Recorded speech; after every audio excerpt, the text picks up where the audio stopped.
tengan todos y todas. Desde luego, gracias por acompañarnos en una emisión más de Tendencia Legal.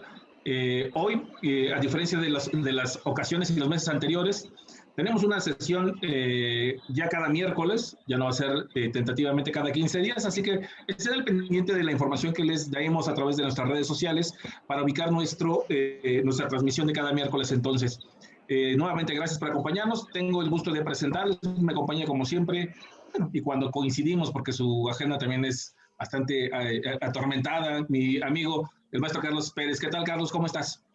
Hola, ¿qué tal? Muy bien, muchas gracias, David. Aquí iniciando en esta nueva etapa en Tendencia Legal a través del INASIEP, lo cual invitamos a todos nuestros amigos, ¿verdad?, que nos sigan y a que sigan los programas que se tendrán a través de esta nueva plataforma. Y bueno, pues agradecidos con la invitación para poder participar en ella y para poder ir llevando a cabo a buen puerto pues toda esta transmisión que con toda entereza siempre llevamos a cabo, ¿no? Muchísimas gracias. Y bueno, pues hoy presentarles, ¿verdad, David? A tu tocayo, a un gran profesionista, gran amigo mío y bueno, pues le puedo decir abiertamente, mi maestro de profesión, ¿no? Que agradezco la invitación, ¿no? Mi maestro también en muchas cosas de vida, porque creo que si a alguien le debo mucho de lo que el día de hoy soy o no soy, quejas, ahí está con quién irse a quejar, porque no es conmigo, ¿de acuerdo? Ahí está quien me formó.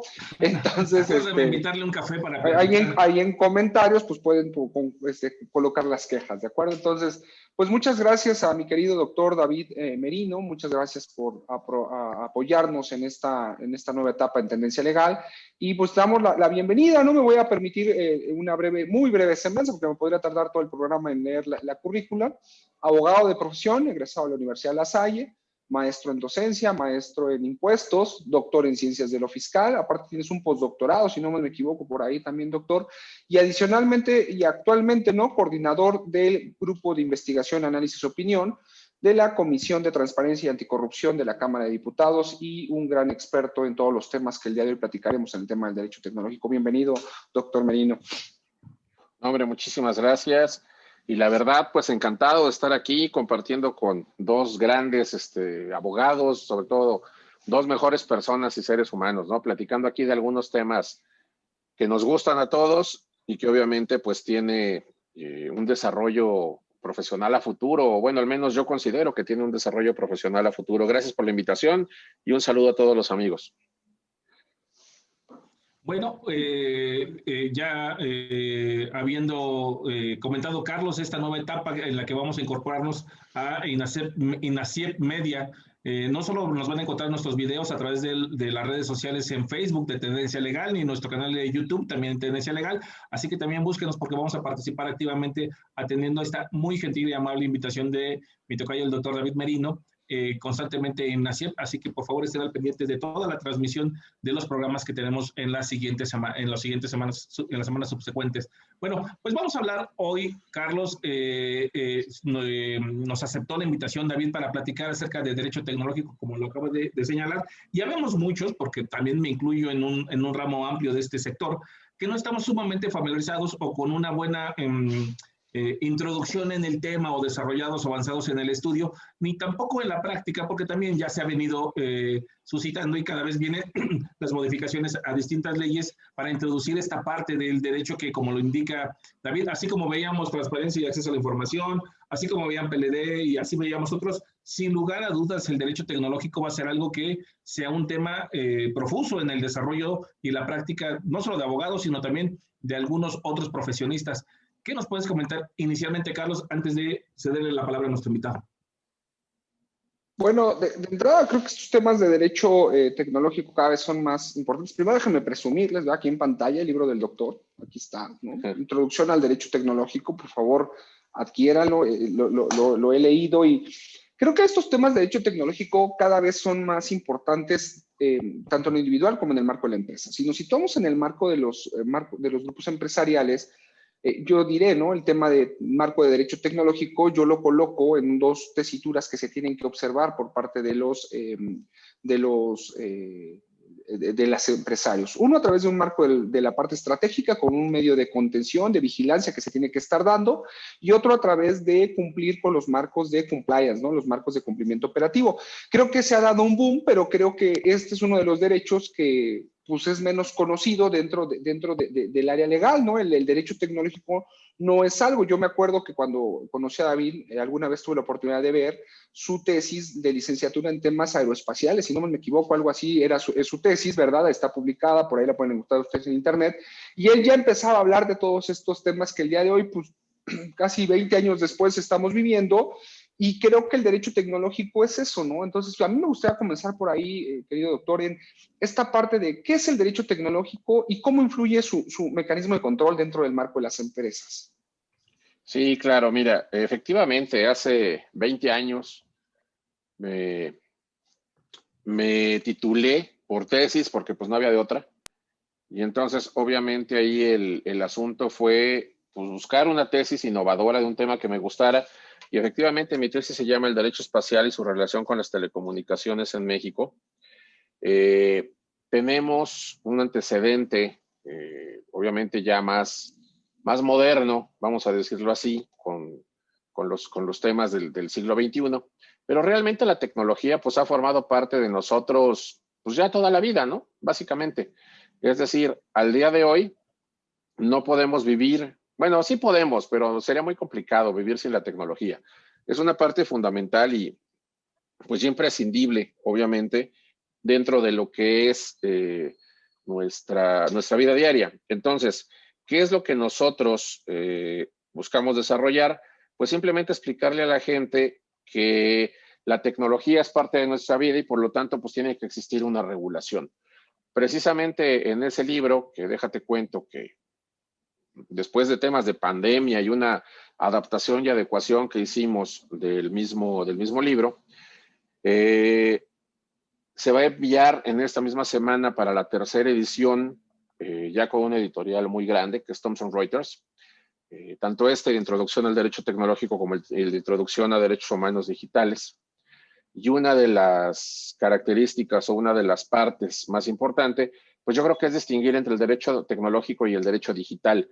Es decir, no todo lo tecnológico es digital y no todo lo digital. Digo, todo lo tecnológico, a ver, otra vez. Todo lo digital es tecnológico, pero no todo lo tecnológico es digital. Y además hay que distinguir entre cibernético, tecnológico, digital, informático, porque no es exactamente lo mismo. Nosotros lo que definimos como derecho tecnológico, básicamente decimos que es el conjunto de principios y normas que regulan ese efecto jurídico de la relación que existe entre personas, derecho y tecnología, esa tríada. Y obviamente, pues tiene como objeto la interpretación, estudio, integración y sistematización de los ordenamientos jurídicos específicos para que se apliquen. Entonces, así es como nosotros lo conceptualizamos y así es como lo hacemos. Entonces, al final creo que tiene que entenderse también que hay dos teorías. Y aquí sería interesante escuchar la opinión de ustedes como eruditos jurisconsultos. Hay una teoría que dice que el derecho tecnológico es, y si no es, se está formando como una rama autónoma del derecho. Y hay otra teoría que dice que no es autónoma, sino que es una disciplina auxiliar de la ciencia jurídica. ¿Por qué? Porque obviamente, pues en materia, por ejemplo, de probanzas digitales, bueno, pues varias materias tienen pruebas, ¿no? Que ya admiten en materia digital. Tú puedes presentar pruebas digitales en materia penal, laboral, civil, familiar, fiscal, etcétera. Entonces, cuando lo contemplan así, bueno, podría ser una disciplina auxiliar del derecho, pero también tenemos que ver que hay ciertos temas que no existían en ninguna ley. Y obviamente al no existir y no estar regulados en ninguna ley, pues están haciendo vía digital, o sea, tiene que existir una regulación de temas digitales y entonces eso hace que finalmente se convierta en un tema de disciplina autónoma. Todavía se tiene esta discusión que es muy interesante para saber si es autónoma o simplemente es auxiliar, pero yo lo que te diría es de que existe, existe. Claro, esta parte del cómo llevar a cabo el marco del derecho tecnológico, digo, la explicación que nos das para mí es muy vasta, ¿no? Digo, son pocas palabras, pero tan concisas, ¿no? Que desglosarlas conllevaría, por eso, una tercera edición del libro, ¿no? Es la realidad, ¿no? Es que eso, ¿no? A veces no desglosamos toda esta parte de elementos. Ahora, no sé, David, tú si quieras a completar algún punto. David amigo, David No, socio, David García. siempre me gustaría que lo siguiera apuntando yo. Es que, cuando me dice David, bueno, aquí el invitado no soy yo, aquí es el invitado, el doctor David. No, Sí, quisiera se me olvida que los que simplemente... preguntan son ustedes, perdón. No. Sí, no, simplemente que nos pudiera compartir un poco cómo va la introducción del ámbito empresarial, cómo se ha vinculado, sí el sector empresarial y sí el sector académico con esta visión de derecho tecnológico. Hoy en la etapa millennial en la que nos encontramos, me imagino que es demasiado álgida y a lo mejor algunos otros que estamos más... quiero decir, los más hechos a la antigua, pese a que no somos tan viejos, nos cuesta un poquito entrar de lleno. Es más fácil para este tipo de generaciones, ¿correcto? Y también para esta generación de empresarios. Bueno, aquí hay un tema, hablando de generaciones, ¿no? Yo soy de la generación, vamos a llamarlo intermedia, la del sándwich. ¿Por qué? Porque yo no soy millennial. Yo tengo 44 años, casi 45. Nací en el 76, entonces yo todavía soy de los que usé máquina de escribir, pero me tocó también empezar con las primeras compus, estas verdes que tenías que teclearle C2 puntos y luego la instrucción, ¿no? Entonces me tocó esa interfaz. Creo que para nosotros no ha sido tan complicado porque nos tocó ver precisamente esa adaptación que se fue haciendo. Obviamente, tengo un hijo de 20 años y él ya nació con un chip y tengo una de casi 12, que bueno, esa ya viene totalmente digital. Creo que traía un iPad ahí en la panza de su mamá, ¿no? Entonces, la realidad es que ellos pues, tienen una dinámica diferente. Pero yo te diría que independientemente de que para las personas ya se volvió muy práctico y muy habitual el tema de la tecnología, también es importante verlo desde el punto de vista empresarial. Es decir, el punto de vista empresarial se vuelve propiamente en un tema de necesidad. Por ahí me acuerdo que vi una película el otro día, tiene mucho tiempo, pero era un ataque terrorista. Y el ataque terrorista consistía en dejar sin internet a Estados Unidos. Y entonces la película narraba todo lo que podría pasar si nos quedamos sin internet. No una hora ni un día, o sea, permanentemente. Entonces, si nosotros nos fijamos, y obviamente en los temas que nosotros estamos desarrollando, imagínate los bancos, sus registros bancarios, los registros médicos, por ejemplo, ahorita en temas de pandemia, todo el comercio electrónico que se genera, se mueven miles de millones de dólares. Entonces, se volvería un caos. Yo te diría que para las empresas el derecho tecnológico tiene que vertir o tiene que observarse para mi punto de vista desde cuatro áreas. Y me voy a meter a la boca del lobo con ustedes que son especialistas en eso, ¿no? Pero hay que ver los riesgos, finalmente. ¿Por qué? Porque obviamente tengo riesgos de distintos tipos con la misma regulación digital. Primero, tengo que ver, y olvidémonos de la pandemia, o sea, porque ahorita obviamente hay mayores riesgos porque el personal trabaja en casa y demás. Pero tecnológicamente yo te diría, primero, tengo que ver los temas de protección. Es decir, tenemos que entender que hay dos tipos de empresas, las empresas de economía datificada y las empresas de entorno digital, que no es lo mismo. Es decir, las empresas de economía datificada son las que hacen del dato su core business. Es decir, de ese intangible que es el dato su core business. Por ejemplo, estas empresas que se dedican a unir necesidades con servicios o productos. Por ejemplo, las que prestan servicios de transporte. Bueno, no prestan el transporte, en realidad solamente hacen el enlace entre el que quiere moverse y el que tiene el auto, ¿no? Los que necesitan hospedaje, entre el que quiere hospedaje y tiene la casa. Entre el restaurante y el que quiere comer, digamos, ¿no? Y ahí hay un tercero que es el que lo lleva. Este tipo de empresas, pues obviamente son de economía datificada, porque el activo más importante es el dato que tienen de todos.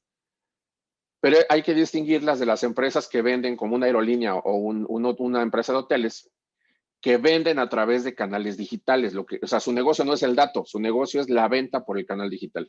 En cualquiera de las dos, de todos modos, hay que tener temas de protección. No nada más protección de marcas y protección de patentes, modelos industriales, softwares, códigos fuente y demás, sino también inclusive ya de las mismas interfaces. La arquitectura de interfaz también puede ser sujeto, obviamente, de protección. Entonces, cuando tú de repente le preguntas a la gente, oye, esa tienda electrónica, ese tema de e-commerce que tú tienes, ¿está protegido? Te dicen que no. Entonces, yo creo que el tema de protección es muy importante. Además de tener adecuadamente tu página de Internet, tu dominio de Internet, tu host, etcétera, ¿no? Protegido. El segundo tema que yo te diría es, tenemos que tener nosotros un tema en materia de ciberprotección, que ahora sí es importante. O sea, uno es protección de propiedad industrial e intelectual. El otro es un tema de ciberseguridad. Es decir, que no te hackeen, que no tengas un tema de violencia o violación en materia de ciberseguridad. Tenemos que tener un tercer tema bien importante, que aunque mucha gente lo sigue viendo como una obviedad y algo sin importancia, el tema de manejo, protección y uso de datos personales. Que eso es súper importante para todos los que manejamos el tema. Entonces, es bien importante que lo veamos. Y el último, pues, que para mí es fundamental, pues tiene que ver con el desarrollo propio de tu producto, porque hay productos que ya se están desarrollando. Simplemente, pues ustedes, con su programa de tendencia legal, tienen seguidores. Y al tener seguidores, independientemente de que les puedan pedir su autógrafo en la calle y una foto y demás, finalmente tienen un valor. Es decir, hay páginas y hay gente que se dedica a generar seguidores en las páginas de Facebook y luego las vende. Y entonces tú, en vez de costarte a ti trabajo el ir haciendo seguidores, pues de una u otra forma compras una que trae 1 millón y te lo venden como un intangible. Hay por ahí una teoría, de hecho, interesante, que no vamos a entrar, que es otro tema, de cómo puedes fiscalmente utilizar los intangibles, incluyendo las redes sociales. Pero para mí el derecho tecnológico es fundamental, los empresarios lo han entendido, y sobre todo con disposiciones como ahorita la del teletrabajo que acaba de entrar, pues es súper importante, ¿no? Para ver la importancia que llega a tener este tema. Oye, David, una duda planteado de esto, ¿no? Un cuestionamiento que a mí me surge. Yo observo, ¿no?, que actualmente hay muchos temas y escucho hablar en muchas pláticas del tema, yo mismo lo he esbozado en algún momento, de esto que son los ciberdelitos, los ciberataques, ¿no?, el ciberterrorismo, y veo que se empieza a crear, como tú lo dices, en los chicos millennial, ¿no?, en los abogados millennial o en toda esta parte, un marco de que hay que tener marcos de protección. Pero ya aterrizado a la legislación mexicana, ¿en verdad tenemos ese tipo de conductas? Porque yo observo grandes expertos marcando tipologías, observando esto, y yo volteo y veo en la legislación nacional y digo, ¿y en dónde? O sea, ¿dónde está? Porque yo los escucho con una seguridad diciendo, no, los ciberdelitos, los ciberataques, tienes que, o sea, sí estoy de acuerdo, es muy grave, es como el lavado de dinero cuando empezábamos, ¿no? O hoy la gestión de riesgos. Pero yo de verdad volteo, veo y digo, no, es que en España, no, es que en Estados Unidos, no, está bien, eres un gran experto, pero aterrízamelo aquí, o sea, ¿qué tenemos en México para poder llevar a cabo ese marco de contención? Entiendo que hay que hacer elementos prudenciales, eso lo entiendo perfectamente, pero en la siguiente etapa, ¿hay algo en la realidad en el Estado mexicano? Yo sé que tú estás por ahí muy fuerte en cámara con un marco de innovación, en estos marcos de tecnología y este marco de regulación, pero no sé, o estoy mal, ¿no? No sé qué opinión te venga de esto que te comento. Mira, realmente yo lo que te podría decir es, México tiene 2 temas importantes. El primero es que no forma parte del Convenio de Budapest, que ese es un tema, digamos, básico. Para nuestros amigos que nos están viendo, existe un convenio internacional impulsado en Europa, porque obviamente nació allá, que se le conoce como Convención de Budapest, el cual precisamente es un tratado, un convenio en materia internacional en materia de ciberdelincuencia. Y tiene también un protocolo adicional que habla de temas de discriminación, de racismo, etcétera. México no forma parte. Me van a decir, oye, pero es que estos temas son temas vamos a decirlo, de Europa. Y la verdad es que no, hay países del continente americano que se han incorporado al convenio. Entonces, ese es un punto importante. México no forma parte. Y el segundo es que nuestras leyes, y no nada más las nuestras, las de muchos países, poco a poco, el problema que han ido teniendo es que la parte digital o tecnológica va avanzando más rápido que nuestro mismo proceso legislativo. Y obviamente para cuando nosotros ya legislamos, pues resulta que inclusive lo que queríamos legislar ya evolucionó de nuevo. Entonces vamos atrasados. Digamos, esa finalidad que originalmente debería de estarse cumpliendo, de que el derecho fuera previniendo y ser ese catálogo de hipótesis normativas en las cuales la conducta se adecue, no pasa. Aquí es al revés, el derecho lo tenemos que estar adecuando a la conducta real que se está dando. Entonces, que es lo mismo que pasó en PLD, exactamente. Entonces, al final, ¿qué sucede? Nuestro Código Penal Federal, pues ha ido evolucionando, nuestros códigos penales locales, hablando en materia de ciberdelitos, pues han ido evolucionando, pero no han ido evolucionando como deberían. Sin embargo, tenemos también ya buenos avances, digamos. Hay una propuesta presentada por el senador Miguel Ángel Mancera para poder tener nuestra Ley Federal de Ciberseguridad, en el cual sí se contemplan ya tipos penales muy, muy específicos. Y dentro de esos tipos penales ya se contempla una infinidad de conductas de hacer o de no hacer, que ya son considerados tipo penal, pero inclusive están tipificados de una forma muy curiosa, porque ya se hace una división que yo considero adecuada. Ahorita, si tú vas a denunciar un ciberdelito, por ejemplo, a la FGR, a la Fiscalía, es a veces complicado que entiendan realmente cuál es el tipo penal, o aunque lo entiendan, el encuadrarlo en uno de los tipos existentes, se vuelve también todo un reto, ¿no? Entonces, creo que ahorita sí tenemos ya un marco inicial, porque simplemente pues está en una iniciativa, hay que esperar el proceso legislativo, pero creo que finalmente sí ya tenemos una ventaja y un punto de arranque que no teníamos antes para poder hacerlo. Pero ciertamente estamos en ciernes aquí en México en materia digital, en materia tributaria todavía. David, no sé, la verdad yo sí me queda muy claro y lo quería que tú, digo, en la voz de un experto, ¿no? En este tema, porque la verdad yo sí escucho muchos hablando, ¿no? Desglosando estos temas, análisis y volteo y digo, ¿cuándo lo aterrizamos? ¿No? Nos pasa de esa forma. Sí, no, la verdad es Mira, que nos no es pasa de esa fácil el forma. tema de ciberdelincuencia, sobre todo porque nuestras leyes, pues te repito, son leyes pensadas, inclusive nosotros mismos como abogados y los mismos contadores, estamos más acostumbrados a pensar en tangibles que en intangibles. Entonces, al final del día, pues se vuelve todo un reto el ponerte a pensar qué va a pasar. Y los tipos penales, como tú sabes, pues tienen que ser súper específicos, ¿no? Entonces, por ejemplo, por ahí te decían, oye, el delito de robo de identidad, por ponerte un tema. Sí. Entonces decían, oye, pues es que a fulano le robaron su identidad y luego compraron cosas. Bueno, pues es que el robo de identidad es una cosa y el uso de una identidad falsa es otra. O sea, tienes dos conductas ahí. Uno es el que se apropia de la identidad de otra persona y hasta ahí queda. O sea, simplemente ese es un tipo penal, es una conducta. Y otra conducta distinta es cuando utilizas tú o un tercero esa identidad, ya sea para obtener un crédito, por ejemplo, sacar una tarjeta de crédito y comprar cosas, porque además en ese caso el perjudicado no eres tú, nada más es el banco, porque es el dinero del banco, digamos, o puede ser una tienda la afectada además. Entonces, al final son conductas muy, muy diferentes y la regulación no abarcaba todos esos momentos.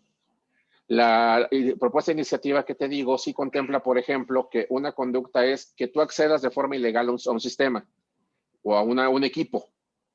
Otra conducta es lo que hagas dentro del equipo, porque puede ser que solo te metas y estés ahí de Big Brother viendo. Pero si extraes datos, es otra conducta. Y si esos datos los usas para algo más o los comercializas o demás, es otra conducta diferente. Entonces, eso se tiene que ir checando y se tiene que ir tipificando de forma muy, muy específica. Y ese es un trabajo muy importante que se está haciendo ahorita, te repito, al menos esa iniciativa por parte del senador Mancera. No es el único legislador que ha presentado temas digitales. El diputado Javier Hidalgo ya presentó una iniciativa, fue aprobada para incorporar temas a la Ley General de Población, la nueva Ley General de Población, para que tengamos una cédula digital de identidad que vamos a traer en el teléfono los que así deseen, ¿no? Los ciudadanos. Se tienen aprobados también ahorita una iniciativa de la diputada Jimena Puente de la Mora para el manejo de datos biométricos, precisamente, y que se le dé el trato específico como datos sensibles, en la ley de protección de datos personales en posesión de particulares. Se tiene la del senador Monreal, que tiene que ver con regulación de redes. Se aprobó también la que está ahorita en teletrabajo, lo que se le llega a denominar derecho a la desconexión digital. Hay por ahí otra presentada también, creo que del senador Monreal, que tiene que ver con el derecho al olvido. En fin, o sea, hay varias iniciativas que están por ahí satélites ahorita y que finalmente en este periodo pues se tendrán que ir aterrizando para poder ir generando seguridad jurídica en materia digital. El mismo senador Hidalgo acaba de presentar también una que es el proyecto de ley federal de protección a usuarios de servicios digitales. Entonces, la verdad es que sí hay varias por ahí que se tienen que analizar y se tiene que ver la viabilidad, y eso obviamente incide en los operadores, incide en los empresarios. La misma Profeco en Cofemer tiene ahorita un documento para estudio y opinión, que es el Código de Ética en materia de e-commerce, ¿no? Que deriva de normas oficiales mexicanas y de normas mexicanas. Sí, creo que la evolución hacia el derecho tecnológico cada vez es mayor, y también las formas de respaldar el mismo, ¿no? No solamente en la comisión de las conductas criminales. Sí, claro, y eso nos lleva a un tema además de los que ustedes son expertos.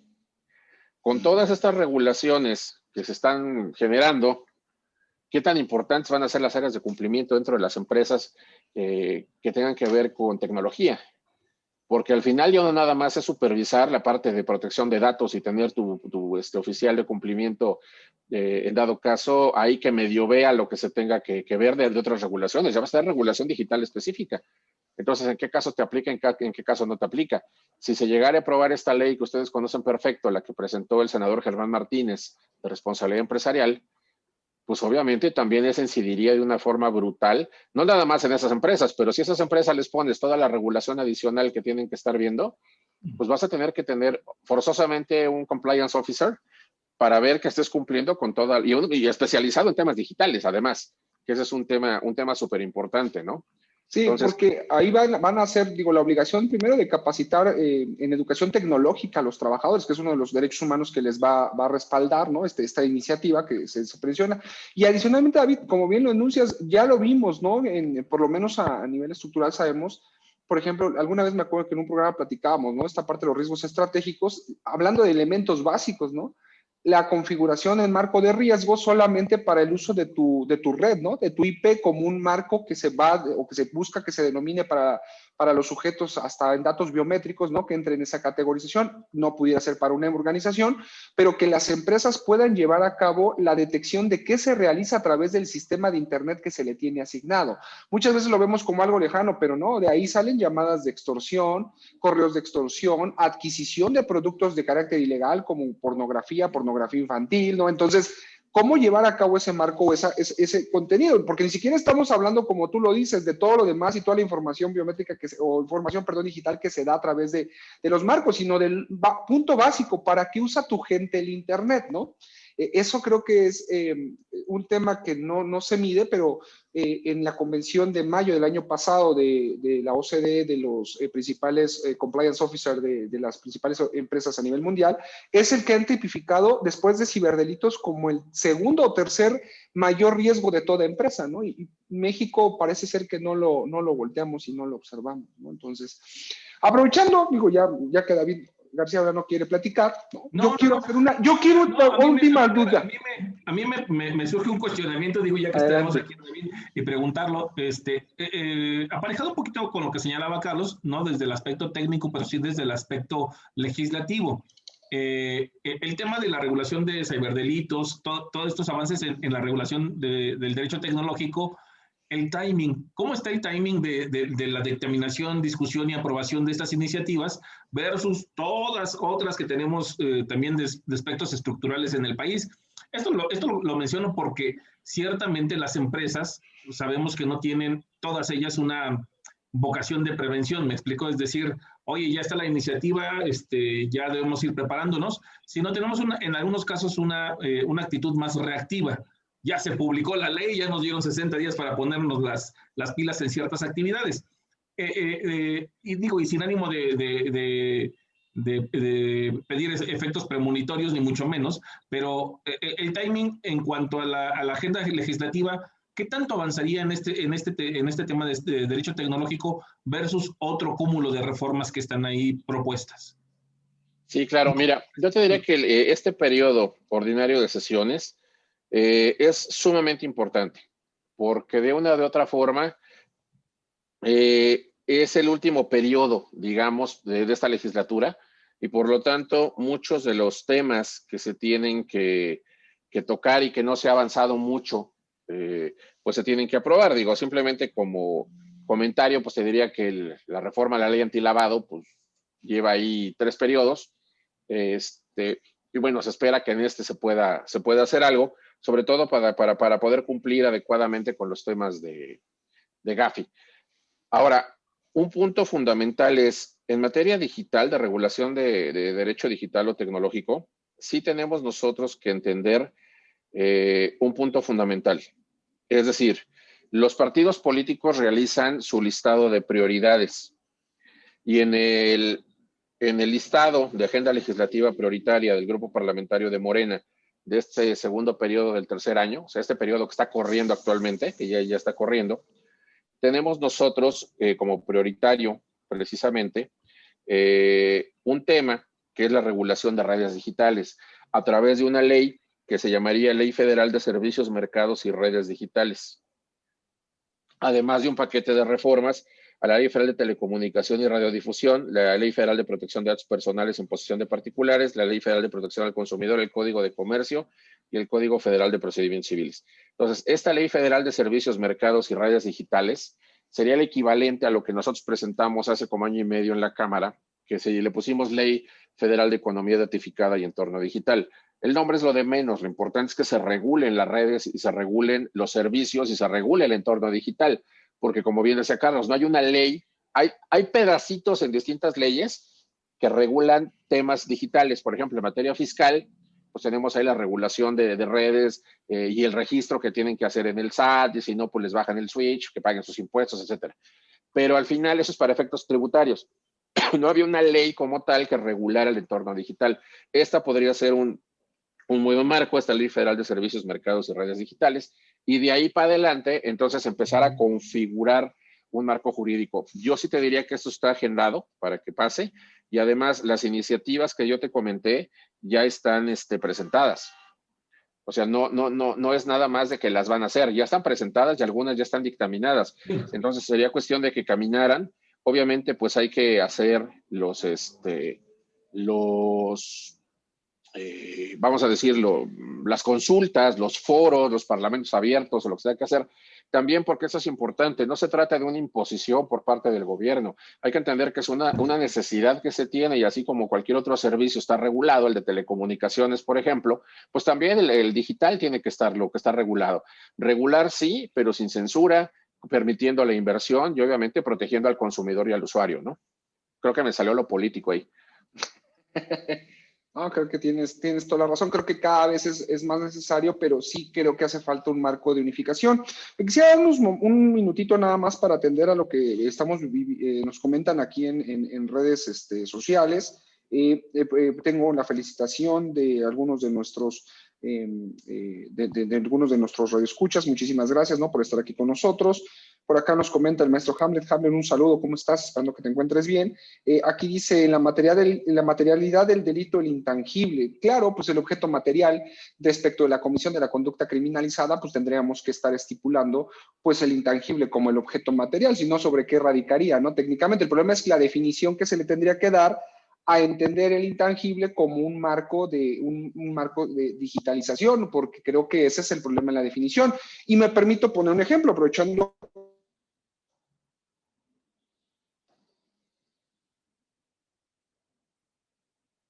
Creo que se nos frició. Sí, pensé que había sido yo, pero no. Ya regresé, aquí ando, ya regresé. Fíjate, quería comentar y algo, sobre todo en esta parte, ¿no?, que nos comenta aquí Hamlet, en esta parte, a mí me llama algo la atención. Estamos de acuerdo que en la ley de instituciones, bueno, la ley que regula las instituciones de tecnología financiera, yo le comentaba a David, que es claro, ¿no?, que el activo virtual lo deja fuera ¿no?, del control del Banco de México, ¿no? Y lo deja fuera del sector financiero. Creo que en eso estamos de acuerdo, ¿no? Lo enuncia de forma específica. Y yo le preguntaba el otro día a mi querido David García, le decía, oye, David, si la ley especial indica que el activo virtual está fuera del sistema financiero, ¿por qué lo regula la ley de lavado de dinero? Si el objeto de protección de la ley de lavado de dinero es el sistema financiero, si no está bajo el control del Banco de México como los marcos económicos nacionales, es el principal sustento en marco, todos los que estudiamos derecho en el sistema económico sabemos que es el principal o uno de los elementos, la economía, ¿no?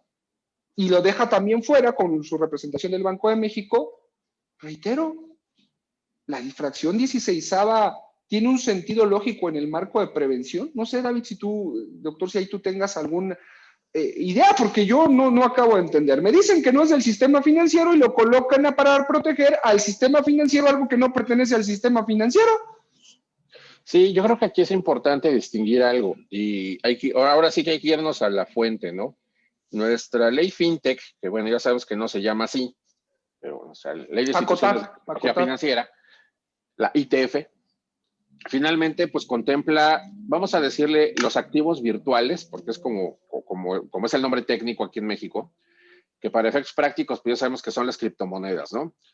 Y te dice obviamente que no es moneda por las situaciones que ya conocemos, de que no está respaldado por un gobierno, no es emitido por un banco central, es una moneda fiduciaria, aclarando para nuestros amigos que no, fiduciario no es de fideicomiso, sino fiduciario es de fe, de las personas. Entonces, al final hay un tema bien interesante ahí. ¿Por qué? Porque por un lado la Ley de Instituciones de Tecnología Financiera sí contempla como tecnología financiera los activos virtuales, porque hay un capítulo de la ley de ese tipo de entidades, que muchas de ellas están yendo más como sandbox inclusive, que como instituciones de activos virtuales, pero es otra historia. Entonces ahí los contempla. Entonces, para efecto de la ley, sí existe como una actividad tecnológica financiera los activos virtuales. Eso fue en el 2018. En el 2019 sale esta circular del Banco de México que te dice que hay una restricción para la utilización de estos activos a público en general y que solo podrían ser utilizados como un tema interno entre bancos, entre instituciones financieras. Entonces dices, bueno, a público en general entonces no se puede. Me queda claro. Y luego resulta que nos incorporan en la ley PIORPI, en la ley antilavado, una última fracción en el artículo 17, donde habla precisamente de instituciones y entidades de tecnología financiera, que quiero suponer que es a la que te estás refiriendo. Y entonces al final dices, a ver, es una actividad vulnerable. Para empezar, la ley de ITF son entidades reguladas y autorizadas por la Comisión Nacional Bancaria y de Valores, porque para hacer una ITF tienes que estar autorizado por la Comisión. Por lo tanto, técnicamente, en mi opinión, si eres una entidad financiera, entonces, ¿por qué te ponen en actividades vulnerables no financieras, que es el del artículo 17? Segundo, si consideramos 4 actividades que tiene la ley de ITF, que son los sandbox, bueno, los modelos novedosos, los activos virtuales, las plataformas de pago y las instituciones de fondeo o financiamiento colectivo, pues finalmente esas 4 pues tendrían que ser actividades financieras, y si son vulnerables, pues vulnerables financieras, tendrían que estar dentro del sistema financiero mexicano, porque para eso tienen su autorización de la comisión y supervisión de la Comisión Bancaria. Pero bueno, me la pones acá. Entonces, lo cual quiere decir que además, por teoría y por lógica, si las que están en el artículo 17 las ve el SAT, que precisamente pues, es a través de su Administración Central de Supervisión de actividades vulnerables, pues obviamente, entonces tengo una entidad que la autorización y la supervisión de ciertos temas los va a tener directamente en la Comisión Bancaria y de Valores, pero el tema de PLD, pues en mi lógica, lo tendría que ver el SAT, porque pues está en el 17. Otro punto ahí interesante es, si entonces, como tú bien dices, no soy una entidad financiera y financieramente el activo virtual no es un tema que incida, porque pues, no está contemplado y no está permitido y no está autorizado el tema de utilización de activos virtuales a público en general, entonces, ¿por qué está como una actividad vulnerable dentro del 17? Yo te diría que aquí hay un tema que sí me ha tocado ver, y eso fue hace varios años, ¿eh? No es tan reciente como algunos creen. Ya se han hecho operaciones inmobiliarias con activos virtuales en varios estados de la República. Y lo que hacen son permutas. El notario público lo que hace es establecer en su protocolo, en vez de una compraventa, establece una permuta, lo cual fiscalmente además te ocasiona doble enajenación, ¿no?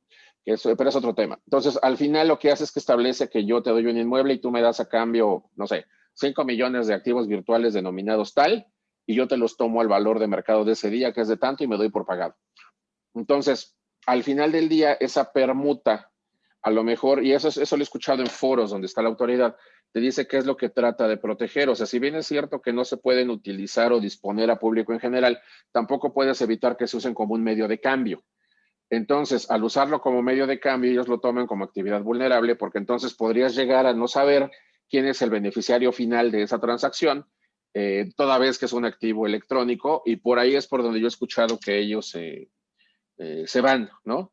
Entonces, es un poquito el tema que yo te podría comentar. Ok, sí, pues un poco, digo, yo siempre diré que en este marco, sin razón, ¿no? En el marco de prevención, pero ya en otra que no sea de hecho tecnológico, que nos aceptes otra vez la invitación, y yo creo que sí, ¿verdad? Espero que sí, sin problema alguno. Claro. Si quieren yo me voy, no pasa nada, pero si dan ciertas bromas, pues veamos temas de prevención. Ok, David, no sé si tengas alguna otra pregunta. De momento no, si no le sigo yo, híjole, de verdad. Adelante, dale. Ok. David, antes de seguir, y digo ya, ahora sí como tú me dijiste en algún punto, esta parte del derecho tecnológico, ¿qué recomendar a las organizaciones? ¿Por dónde empezar la empresa? ¿Por dónde empezar a regularse en estos temas de derecho tecnológico? ¿Por dónde empezar a implementar? ¿Qué temas se tienen que verificar? Yo les voy a recomendar uno, ¿no? Paguen las licencias de sus máquinas. Por ahí pueden empezar en mi idea, ¿no? Porque a veces ya de ahí para arriba cualquier cosa de verdad es un marco de ganancia. Entonces, no, ya fue broma. ¿Por dónde comenzar? ¿Cómo empezar a verificarme en mi marco de derecho tecnológico? Porque todo va en aras, ¿no? El día de, nosotros lo confesaremos, ¿no?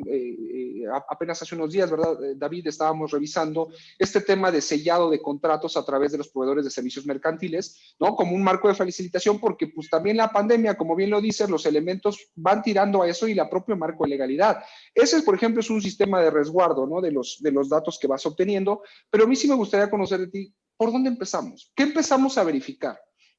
Mira, yo creo que un tema bien importante primero es entender que estos temas de regulación digital no son solo para las empresas digitales y no son solo para las empresas grandototas, porque muchos cuando les hablas de esto dicen, sí, pues que lo tenga Google, que lo tenga Microsoft. No.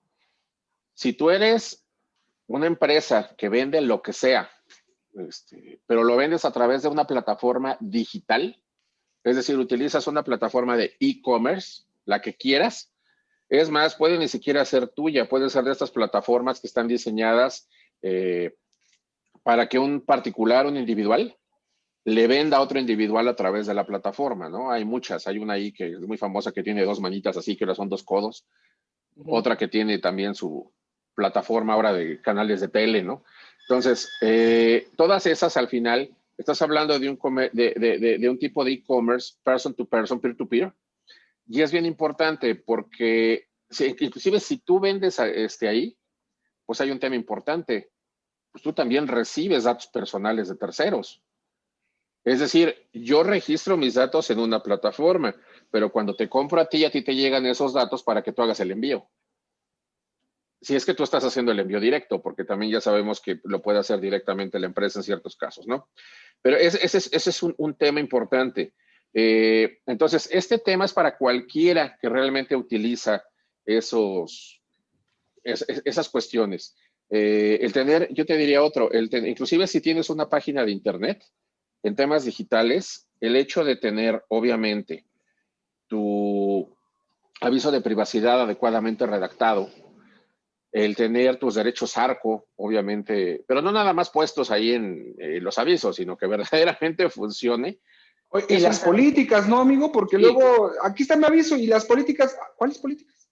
Sí, claro, y además que tengas unos términos y condiciones verdaderamente correctos, ¿no? Que eso también podría ser lo importante. Muchas veces copian inclusive los avisos de privacidad, y es lo que pasa también con los temas de los manuales de cumplimiento. O sea, se bajan uno de internet y luego resulta pues que dicen, oye, es que yo tengo mi manual, y cuando lo ves, pues te das cuenta que no era exactamente lo que tú esperabas que pasara.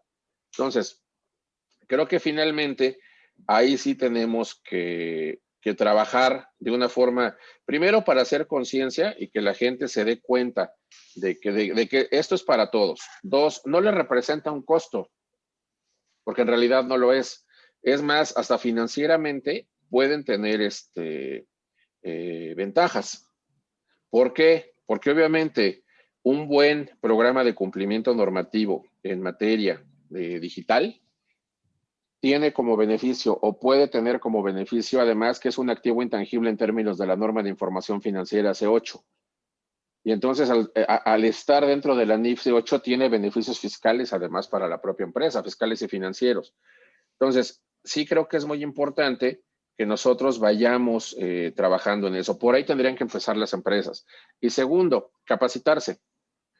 Como todo en esta vida, cada industria tiene una parte de especialidad y la parte digital tampoco es tan sencilla de entender porque tienes que entender conceptos de tecnología, conceptos de ingeniería y entender qué están pasando y cómo se manejan. Entonces, ese es un tema importante. De ahí viene el que muchos han creado estas ramas que finalmente pues les llaman derecho digital, derecho tecnológico, derecho cibernético, inclusive hay uno por ahí que dice que es derecho cuántico, que finalmente son abogados o somos abogados que nos gusta este tema, que tratamos de estar al día, que nos gusta la tecnología y que de una u otra forma nos vamos especializando hacia esa rama. Cualquier abogado puede llevarlo, yo te diría que sí, estudiando, como todo en la vida, ¿no?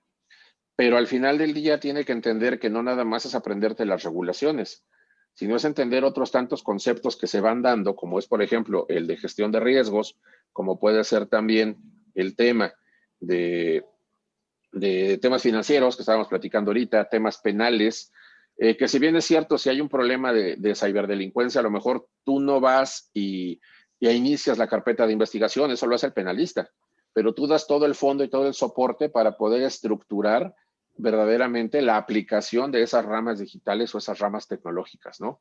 Entonces yo creo que esa es una parte fundamental y bien, bien importante. Entonces yo te diría, por ahí deben de trabajar los empresarios, los que tengan ya programas de cumplimiento, pues obviamente desarrollarlo y poner la parte digital, que eso es importantísimo, y los que no, pues también trabajarlo y entonces empezar a implementarlo, porque de otra forma no va a haber, o sea, los va a alcanzar el futuro y se van a quedar atrás y entonces van a empezar a tener temas de sanciones y de otros asuntos que finalmente pues va a ser mucho más complicado. Claro, sí, es correcto, creo, el marco de apreciación. Yo ayer tuve un claro ejemplo, hasta bromeando un poquito ahí con David García, les comentaba, ¿no? Y en el marco de entender dentro de todo el sistema legal, siempre comprender cómo llevar a cabo la implementación en este tema de datos personales que se asocia totalmente. Yo ponía, ¿no? En forma de broma, les ponía una duda y les decía, cuando me piden mi constancia de situación fiscal, mi opinión de cumplimiento, ¿no? Mi cartilla de vacunación para poderme pagar un CFDI, yo puedo pedir los datos, el aviso de privacidad, porque hay que dejar claro que no está todo protegido, no todo es nada más te requiero, o que por simplemente tener una relación no todos los datos están abiertos, ¿me explico? O cuando en la persona moral te piden, necesito la constitutiva, cambio de socios, la carátula, oye, van datos en algunos casos personales de los socios. El requerimiento de la información en verdad está amparado dentro de tu marco de tu aviso de privacidad. Digo, lo dije como un tono de, porque a veces vemos o queremos proteger, que yo acabo, perdón, discúlpeme, sin entender que todo eso te proteja algo para temas del artículo 69. La verdad, perdón, con todo respeto, no sé de dónde ha venido, pero bueno, con todo respeto para quien lo asesore, yo no sé si eso, digo, aquí tengo dos grandes litigantes y que tú le agregas y le digas, aquí están todas mis constancias y el tribunal te diga, no, tener la constancia del día, no, ya con eso ya no tienes problemática, yo no observo, ¿no? Hay que ir a un fondo, a una materialidad, a un entendimiento razonable del negocio para poder llevar a cabo un elemento y creo que con la reforma que también viene en protección de datos personales, en la cual ya se enuncia, sino que David, el doctor me corrija, que ya parte de la sanción que se le imponga al sujeto, al al responsable de los datos personales participará en parte de la sanción que se le está imponiendo, es decir, al propietario de los datos. Entonces, imagínense la chulada, nada más por estar solicitando, recabando información sin tener, no está mal, solamente es poner y tener los protocolos debidos que otros marcos normativos pues también denuncian. Bien, nos quedan unos minutos y David, a mí me gustaría que nos invitaras porque, bueno, nuestro invitado el día de hoy es coordinador de la Comisión de Compliance, específicamente hablando de estos temas de la Barra Mexicana de Abogadas, que nos platicaras. Sé que ahorita, aprovechar, ¿verdad? Que ahorita la barra con todo este tema y todo casi todos los colegios tienen sesiones abiertas, ¿no? Cosa que normalmente o presencialmente en otras épocas no lo pudiéramos disfrutar y que nos invitaras a esta sesión que tendrás, no abierta, así como algunos otros eventos que sé que pudieras, pero pues creo que es muy importante todo esto que vamos a estar teniendo, ¿no? En tu comisión. Sí, mira, la Barra Mexicana Colegio de Abogados tuvo a bien el aprobar la constitución de una nueva comisión de estudio y práctica profesional, que es la de cumplimiento y buenas prácticas o compliance. Y bueno, tuvo la deferencia de nombrarme a mí coordinador de la misma por el periodo que me corresponde conforme a estatutos. Es un honor de verdad el ser el coordinador fundador, vamos a llamarlo así, y es un reto. Afortunadamente he tenido muy buenos amigos que han aceptado las invitaciones. Obviamente tú estás dentro de la lista, pero como bien decía David García fuera de cámara, pues es que la agenda de los famosos es bien complicada, ¿no? Entonces, yo de grande la verdad es que quiero ser como tu amigo. Bueno, no en la parte del pelo, pero entonces, de ahí en fuera, lo que te puedo decir es, llevamos una sesión, tenemos ya la segunda programada. La primera estuvo el titular de la unidad de investigación de la COFESE, la Convención Federal de Competencia Económica, y habló acerca del compliance en materia de competencia económica, un tema no tan común que se da en los seminarios de compliance, ¿no? En esta segunda, vamos a tener a la maestra Guadalupe Hinojosa Garatachía, que ella es especialista en varios temas, pero entre ellos el tema de concurso mercantil e insolvencia, y vamos a estar nosotros desarrollando precisamente este tema en esta comisión el próximo 22, lunes 22 a las 10 de la mañana. Como tú bien dices, es sesión abierta. La barra siempre ha tenido sesiones abiertas, bueno, con costo, pero abiertas. Es decir, sí, porque es importante, claro. Una sesión cerrada, pues ni pagando podrías entrar. Sí, claro, claro. Tradicionalmente la barra tiene un costo porque es desayuno o comida. Tiene un costo para barrista y un costo para no barrista, pero está abierto a todo el público. En este caso, bueno, son por Zoom. El tema va a ser la insolvencia económica y el compliance, que creo que también es un tema poco común. Y también te puedo comentar que independientemente de eso, pues en esta plataforma de INACIEP Media que estamos lanzando, va a haber varios temas de PLD, varios temas de oficiales de cumplimiento normativo, de los que te puedo yo decir que por ahí están interesados y tienen que ver con estos temas legales y demás que estamos hablando. La SOFOM tendrá un programa que obviamente pues es importante porque esto es un sector financiero bastante grande, ¿no? Que ha estado creciendo. FELADE, que también son costarricenses, nuestros queridos amigos de FELADE también van a tener por aquí un programa con nosotros.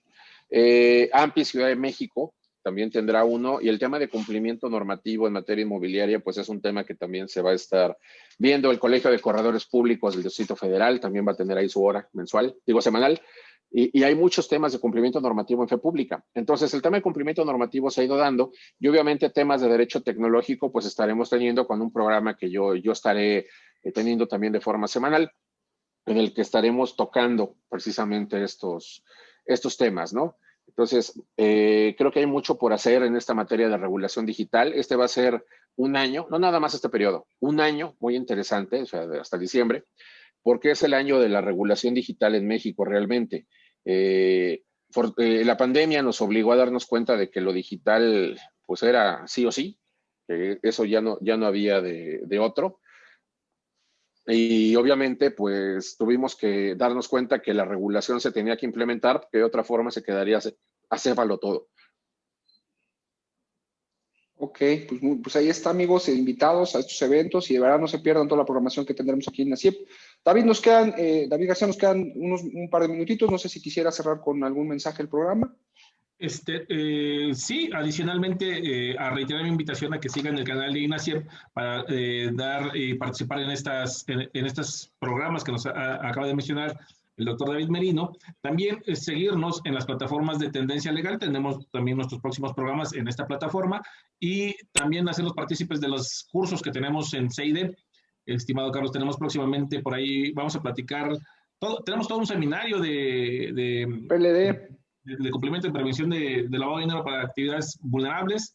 Tenemos por ahí también esta misma semana platicar sobre estas inquietudes de la gente de la UIF que sale con mucho tiempo y con muchas ganas. Picardía, muy pícaros.